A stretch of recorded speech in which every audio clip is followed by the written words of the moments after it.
우리 지금부터 한국 채택 국제회계 기준 볼 거예요. 오늘 마지막 교시에서 제일 중요한 얘기죠. 자, 여러분, 여기 한국에 회사가 있어요. KR. 한국에 어떤 기업 A가 있는데 얘는요, 어떤 회계 원칙에 따라 재무제표를 작성했을까요? 당연히 한국의 회계 원칙에 따라, 한국 회계기준원이 만든 한국의 회계 원칙에 따라 재무제표를 작성했을 거라고요.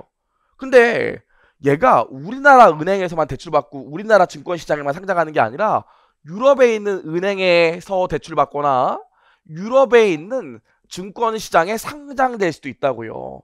그럼 유럽에 있는 은행이나 유럽에 있는 증권시장은 얘한테 뭘 요구하겠어요? 야, 네가 정말로 상장할 수 있는지, 대출해줄 수 있는지 내가 봐야 되니까 재무제표를 한번 갖고 와봐 그럴 거라고요. 그럼 재무제표를 갖고 갈 때 우리나라 회계 기준에 따라 작성된 재무제표를 갖고 오면 유럽에서 뭐라 그러겠어요? 찢어버리겠죠. 야, 이걸 내가 니네 걸 어떻게 믿어? 유럽 회계 기준에 따라 작성된 재무제표를 갖고 와. 그래야 내가 믿을 거 아니야? 그래서 유럽 회계 기준에 따라 작성된 재무제표를 만들어줘야 되는데 이거 누가 해줘요? 이거 누가? 회계법인이 해줘야 된다고요? 얘네는 유럽 회계 기준 모르니까. 그럼 저희가 아우 이거 유럽 회계 기준 어려운데 저희가 해드릴게요 1억 이런다고요. 그럼 회계법인이 중간에 1억을 띄어가겠죠. 이거 회계법인이 중간에 1억을 띄어가겠죠. 그쵸? 그럼 속상하지만 1억 주고 이거 재무제표 바꾼 다음에 대출 받을 거예요. 그러고 나서 얘가 아야 유럽 시장은 진짜 이 자식들 그냥 야 미국에 있는 미국 은행에서 대출 받거나 미국에 있는 증권시장에 상장하자 그러면 또 얘한테 뭘 보내줘야 돼? 재무제표를 보내야 된다고요. 그때 우리나라 재무제표는 좀 그래. 근데 내가 전년도에 이 회계법인에 필요 요청해서 유럽 회계 기준에 따라 작성된 재무제표가 있으니까 요걸 보내주자 그러면 유럽 이 미국 은행이 뭐라 그러겠어요? 푹푹 찢어버리겠죠. 여기는 유럽 아닌데 미국인데 미국 회계 기준에 따라 작성된 재무제표를 갖고 오라고 그럴 거라고요. 그럼 또 뭐 US 갭에 따라 작성된 재무제표를 갖고 가야 되니까 중간에서 회계법인이 또 1억이요 이러겠죠. 돈이 너무 많이 드는 거예요. 꼭 우리나라 문제만이 아니라 얘들도 마찬가지야. 서로 애플의 재무제표는 미국 회계기준에 따라 작성됐기 때문에 유럽 회계기준에 맞지가 않아. 비교가 잘 안 된다고. 유럽에 있는 핸드폰 제조회사랑 비교할 수가 없어요. 또 유럽 회사 중에 가장 대표적인 게 뭐가 있을까요? 기억이 잘 안 나네요. 뭐 노키아라고 하죠. 노키아도 유럽 회계기준에 따라 재무제표 작성했기 때문에 미국에 있는 애들이 보면 정확히 비교가 안 돼요. 믿지도 못하겠고. 그래서 우리나라가 만난 게 아니라 유럽이랑 미국이 만났죠. 야, 어차피 경제적 현실, 경제적 본질, 경제적 현상은 다 똑같은데 우리나라 회계 원칙이 서로 회계 원칙이 다르다는 이유 때문에 재무제표를 다르게 만드는 건 너무 비효율적인 것 같아. 우리 하나의 회계 기준을 한번 만들어 볼까? 하나의 회계 기준을 만들어 볼까? 그래서 만들어진 게 IFRS예요. 인터내셔널 파이낸셜 리포팅 스탠다드요. 국제 회계 기준이요. 그래서 유럽과 미국의 합의하에 만들어진 게 국제 회계 기준이에요. 어렵지 않죠? 국제회계 기준이요. 근데 문제는 뭐냐면 요 국제회계 기준을 만들자고 합의할 때 서브프라임 모기지 때문에 그 미국이 전 세계적으로 이렇게 민폐를 끼칠 때거든요. 그래서 미국이 합의를 해서 자기 나라 기준이 국제회계 기준이 되게 해야 되는데 이때 참 면목이 없어가지고 유럽 회계 기준에 많이 맞춰줬다고요. 그래서 이 IFRS는 유럽 회계 기준에 되게 가까워요. 그래서 진짜 웃긴 게 뭔지 알아요? 합의는 둘이 했는데 얘는 IFRS를 안 써. 여전히 미국 회계 기준 쓴다고요. 근데 이 IFRS를 최초로 전 세계적으로 최초로 도입한 나라가 있었어요. 그게 어딜까요? 저입니다. 이 각하 계실 때, 이 메가바이트 각하 계실 때 이게 최초로 도입하거든요. 이때 죽음이었어요. 뭘 좀 베껴야 될 거 아니야. 뭘 베껴? 우리도 처음 우리가 최초 도입이니까 베낄 게 없잖아요. 그래서 정말 죽을 뻔했어요. 이때 저도 회계법인이 있었는데 죽을 뻔했어요. 그렇다고요? 이게 국제 회계 기준이에요. 그럼 여러분 국제 회계 기준에 있으면 장점이 뭡니까? 첫 번째로 신뢰성이 당연시 올라가겠죠. 왜냐면 미국 회사들은 우리나라 회계 기준에 따라 작성된 재무제표 안 믿는다고요. 야, 그 한국 그거 회계 원칙 걔네가 제대로 하기나 하겠니? 이 때문에 믿을 수가 없었는데 IFRS를 적용하면 당연히 믿을 수 있겠죠. 얘네가 국제 회계 기준 적용했어? 올 믿을 수 있겠죠. 두 번째로 모두 증가되겠어요. 당연히 비교 가능성도 증가될 거예요. 당연한 소리 아니겠어요? 그렇죠?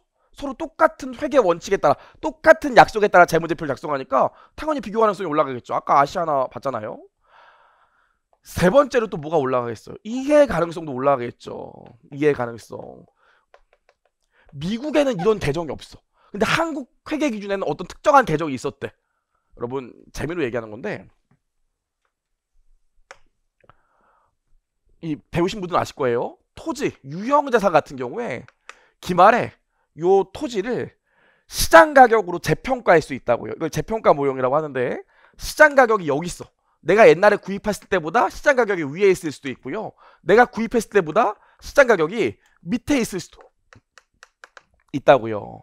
근데 미국 회계 기준 같은 경우엔 요것도 당기손익에 반영하고 요것도 당기손익에 반영해요. 근데 IFRS는 요거는 기타 포괄손익, 요거는 당기손익이거든요. 이거 모르시는 분은 그냥 넘어가시고. 그래서 옛날에는 이게 하나의 회계 기준이 없을 때는 이거 재평가 모형에 대해서 이해가 잘 안 됐다고요. 서로 회계 처리 방법이 전혀 달랐어요. 하지만 이제 요 회계 처리 방법이 일치되기 때문에 당연히 이해 가능성도 올라가겠죠. 가볍게만 보시면 돼요. 네 번째로 또 어떤 장점이 있을까요?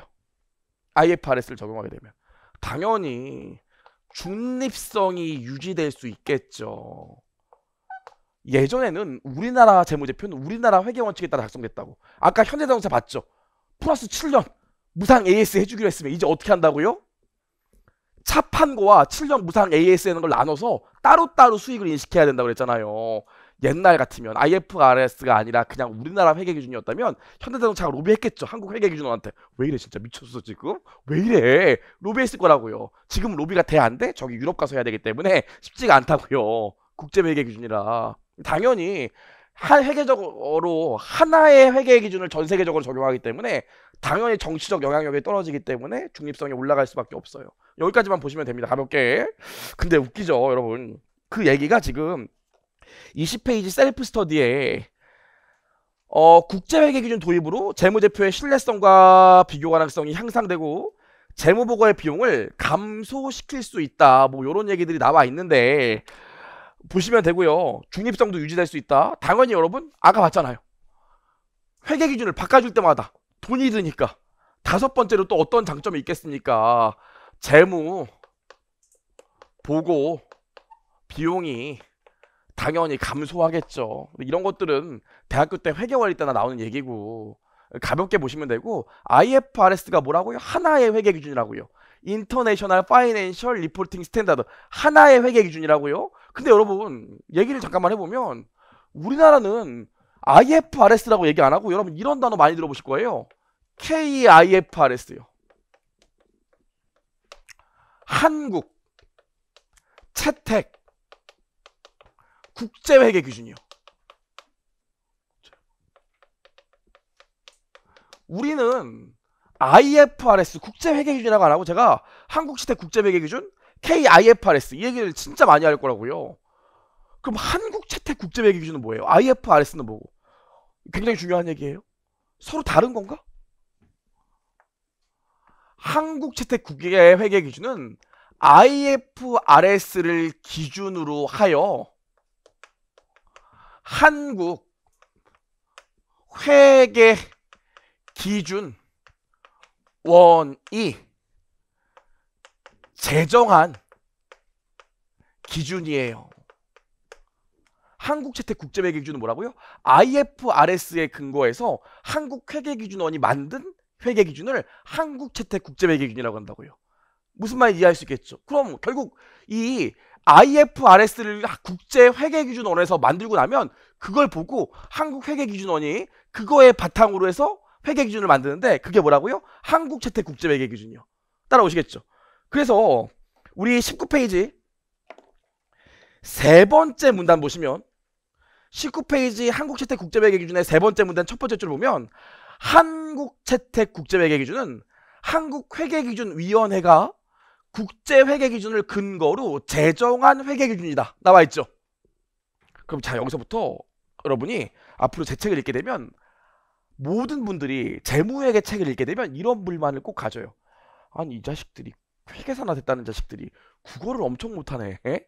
어순도 안 맞아. 문맥도 안 맞아. 말도 이상해. 이런 경우 되게 많아요. 제 책도 보면 어순이 안 맞거나 문맥이 안 맞는 경우 되게 많아요. 그래서 이 자식이 아주 쓰레기구만 뭐 이런 생각이 드실 거라고요. 근데 놀라운 게 그래서 다른 책을 보면 다른 책도 또 그렇게 돼 있어요. 여기서부터 여러분 이 비밀이 풀리는데 저희가 국어를 못하는 것도 있지만 IFRS를 기준해서 한국 회계기준원이 제정한 회계기준이 한국채택국제회계기준이라고요. 국제회계기준이라. 그럼 결국 얘네들이 하는 일이 뭘까요? 한국회계기준위원회가 하는 일이 뭘까요? 1번 제정, 2번 번역. 번역이에요. 번역이라고요. 근데 문제는 뭐냐면 번역은 위역이 있고 직역이 있잖아요. 그렇죠?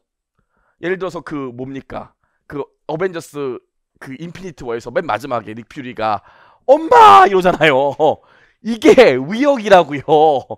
근데 직역이라고 직역. 위역은 뭐예요? 거기서 이런 이게 위역이잖아요. 위역을 하면 될까요? 안 될까요? 번역이라고 결국. 위역을 해야 될까요? 직역을 해야 될까요? 직역을 해야 된다고요. 국제회계 기준이기 때문에 위역을 하게 되면 또 문맥의 의미가 바뀌어요. 그래서 기본적으로 저희는 위역을 하거든요. 그래서 말뜻이 바뀌면 안 돼. 단어 그대로 써준다고요. 번역치가. 그렇죠? 그래서 위역이란 말까지는 쓰긴 좀 그렇다. 그래서 실제로 얘네들은요. 저희 이 한국채택국제회계기준 말이 좀 이상해. 말이 되게 어렵게 써 있다고요. 이유가 뭐라고요? 그대로 위역을 했기 때문이 직역을 했기 때문이에요. 위역이 아니라. 따라오시겠죠? 직역 아까 위역 잘못 썼죠? 직역. 그래서 문구가 되게 이상해. 근데 이건 어쩔 수 없어요. 그래서 또 얘기를 해보자면 여러분 그 이제 제 책 보시면 원가회계나 재무회계 같은 경우에는 말 되게 쉽게 써 있다고요. 가끔씩 만학생들 야, 네 책은 네가 지금 이상해서 그런지 말이 좀 이상하다 그러는데 어쩔 수가 없어요. 저희 시험은 그럼 실제 시험도 재무회계 말문제 같은 경우엔 한국채택국제회계기준 그 기준서 문구가 그대로 나올까요? 아니면 이걸 의역해서 낼까요? 의역해서 내면 의의제기 걸려요. 그 문구를 그대로 내줘야 된다고요. 그래서 저희 재무회계 책들은 대부분 그 한국채택국제회계기준의 기준서 문구가 그대로 들어가 있어요. 그래서 그런 것들을 좀 감안하셔야 돼요. 앞으로 공부하실 때. 좋아요. 그 얘기까지 좀 했고요. 직역을 해야 된다. 직역, 위역이 아니라. 여기까지 맞고요. 아직 안 끝났습니다.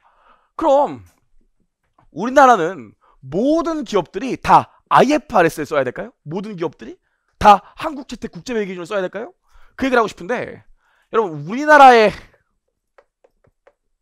갭, 이 일반적으로 인정된 회계기준, 우리 회계원칙, 우리나라의 기업 회계기준은요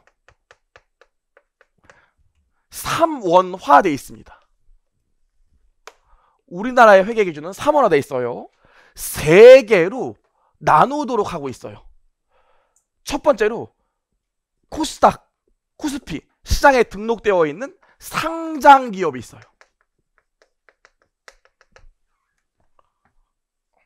일단 여기 두루 나눌게요. 상장 기업. 그리고 또 무슨 회사가 있을까요? 비상장 기업이 있겠죠. 우리 회계 정의가 뭐라고 했어요? 정보 이용자의 의사결정에 도움이 되는 유용한 정보를 제공하는 건데 상장 기업이 정보 이용자가 많겠어요? 비상장 기업이 정보 이용자가 많겠어요? 삼성전자가 정보 이용자가 많습니까? 호식이 2마리 치킨 정보 이용자가 많습니까? 삼성전자가 정보 이용자가 많겠죠. 그럼 여러분 삼성전자가 정보 이용자가 많기 때문에 더 정교한 회계기준을 적용해줘야 될 거 아닙니까? 그래서 상장 기업은 무조건 IFRS 한국채택 국제회계기준을 무조건 위무 적용해야 돼요. 무조건이요. 언제부터? 2011년 이후부터는 한국채택 국제회계기준을 무조건 적용해야 돼요. 여러분 이 회계세무업계는 업앤다운이 있거든요. 경기에 업앤다운이 있어요. 경기에 업앤다운이라는 게 전반적인 경기를 얘기할까요? 그렇지 않고요. 우리 경기를 얘기하거든요. 2011년이 회계법인의 유례없는 호황이었어요. 유례없는 호황. 그때 어땠냐면 1차 시험 붙고 나면 회계법인에서 내 번호 어떻게 나는지 막 문자 오고 그런다고요. 회계사님. 회계사래. 수험생 여러분 고생하셨습니다. 저희는 여러분을 간절히 원하고 있어요. 이렇게 문자 보낸다고요. 그리고 2차 시험 임박하면 와갖고 막 도시락 싸요. 도시락 쓴다고. 그리고 시험장 가면 시험장에 회계법인별로 나와서 도시락 그냥 준다고요. 그리고 삼정회계법인 같은 경우에 끝나면 맥주도 주고 막 그래요. 여러분을 간절히 원하고 있습니다. 막 이런다고요. 그 문자 또 와. 여러분을 간절히 원하고 있습니다. 그런다고요. 그럼 저희 학교 같은 경우에 끝나고 나면 그 다음날 학교로 가면은 4대 회계법인이 돈 꿔서 학교 강당 빌려갖고 뷔페 쏜다고요.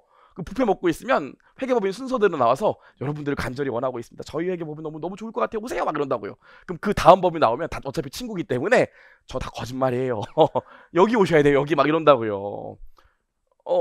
그리고 나서 신입 한영회계법인 같은 경우에 그때 2011년도에 신입회계사가 한영회계법인 가겠다고 근로계약서에 사인하면 그 자리에서 현금으로 100만 원 줬어요. 기분 내라고. 그리고 신입사원 연수로 그 필리핀 세부에 한 달 보내주고 그랬다고요. 어학 강사 한 명씩 붙여줘가지고. 그렇게 화랑이었죠. 왜 때문이에요? 저것 때문이에요. 그럼 우리나라에 있는 모든 상장사들이 2011년 이전까지는 일반 기업 회계 기준을 썼다고요. 그래서 2010년부터 모든 상장 기업들은 의무적으로 IFRS 써야 돼요. 한국재테국제회계 기준이요. 그럼 회계 기준을 다 바꿔줘야 될 거 아닙니까? 세무제표 다 바꿔줘야 될 거 아니야. 이게 얼마야? 그래서 엄청 화랑이었다고요. 이때 화랑이었죠. 요즘도 화랑이에요. 요즘 법이 바뀌어서 요즘은 표준 감사 제도가 도입돼서 예전에는 야 우리 회사 감사할 사람 저요 얼마 할 건데 저희 1억이요 저희는 5천이요 막 이랬다고요. 저가 수임 경쟁이 되게 많았었는데 법이 바뀌어서 요즘에는 무조건 정가로 딱 받아야 돼요. 회계사 몇 명 투입하고 몇 명 투입하면 시간당 얼마 받아야 되고 이게 다 강제되어 있기 때문에 이게 매출이 확 올랐다고 그러더라고요. 제가 회계사를 자랑하고 싶은 게 아니라 이 회계 업계가 좋아지면 이게 어차피 둘이 보완제 대체되기 때문에 세무사도 같이 몸값이 올라요. 그러니까 지금 되게 좋다는 걸 아시면 되고 업황이 좋다는 걸. 돌아와서 상장사는 한국재테국제회계 기준을 2011년부터 무조건 의무 적용해야 되는데 비상장 기업은 어떨까요? 비상장 기업도 두 개로 나눠요. 여러분 비상장 기업에도 불구하고 일정 기준을 충족해. 매출액이 일정 금액 이상이거나 종업원이 몇 명 이상이거나 자산이 몇 억 이상이면 반드시 회계사로부터 외부 감사를 받아야 돼요. 왜? 일정 기준을 충족하는 애들은 정보 이용자가 또 좀 더 많을 거 아닙니까? 상장사보다는 아니겠지만. 그래서 그걸 뭐라고 그러냐면 외감법, 외부감사 법률에 따라서 외감법 대상이 되는 애가 있고요. 외감법 대상이 안 되는 애가 있다고요. 외감법이 중요한 게 아니라 공인회계사한테 감사를 받는 애들이 있고 상장사가 아님에도 불구하고 공인회계사로부터 감사를 안 받는 애들이 있다고요. 기본적으로 얘네 둘은 일반 기업 회계 기준 써야 돼요. 일반 기업 회계 기준이요. 일반 기업 회계 기준 써야 돼. IFRS 국제 회계 기준이 아니라 그냥 우리나라의 회계 기준 써준다고요. 일반 기업 회계 기준 써주는데 아니 저기요 저는 회계사한테 감사도 받고 있고 조만간 상장할 거거든요. 저 IFRS 저 미리 쓸래요. 그래 그럼 막지 않을게. 그래서 그 비상장 기업이면서 외부 감사 대상이라면 IFRS 둘 중에 선택 가능합니다. 어렵지 않죠. 외부 감사 받는 회사가 정보 이용자가 더 많을 거니까. 하지만 요 밑에 볼게요. 비상장 기업인데 외부 감사 대상도 아니래. 그럼 회사 규모가 좀 영세하다고요. 적어요. 매출도 70억, 100억 안 넘고 자산 부채도 70억 미치어야 돼. 그럼 규모가 작은 거 아니겠어요. 그럼 얘네들은 일반 기업 회계 기준도 빡세다고요. 우리는 아무것도 없는데 뭔 놈의 일반 기업 회계 기준이에요. 저희 완전 중소기업이에요. 그럼 얘네들은 뭐 쓸 수 있어요? 중소기업 회계 기준 선택 가능합니다. 그래서 비상장 기업이면서 회계사로부터 감사를 안 받는다면 일반 기업 회계 기준과 중소기업 회계 기준 선택해서 적용할 수 있어요. 그래서 여기에 대상 기준이 되는 회사들은 대부분 중소기업 회계 기준 써요. 이게 더 쉽기 때문에. 그럼 아시겠지만 정리를 좀 해보면 이거 교재 없으니까 제가 여러분이랑 필기할 것 같아요. 그럼 정리해보면 저희 시험 범위는 뭐예요? 우리 세무사 시험 범위 뭡니까? IFRS예요. 저희는 IFRS만 배울 거예요 앞으로. 그렇죠? IFRS를 시험 범위로 하기 때문에 IFRS만 배울 겁니다. 두 번째로 여기까지 얘기해도 됐고요. 두 번째로 여러분이 이제 세무사가 되면 뭐만 쓸까요? 야 이러냐죠. 세무사가 되시면 요거만 씁니다. 저희는 일반적으로 일반 개인이나 작은 업체들을 하는 경우가 더 많기 때문에 세무사는 사실 중소기업 회계 기준을 더 많이 써요. 그렇죠? 참 아이러니죠. 그래요. 자 여기까지 얘기했습니다. 그래서 우리나라 회계 기준은 3원화 되어 있다 나와 있고요.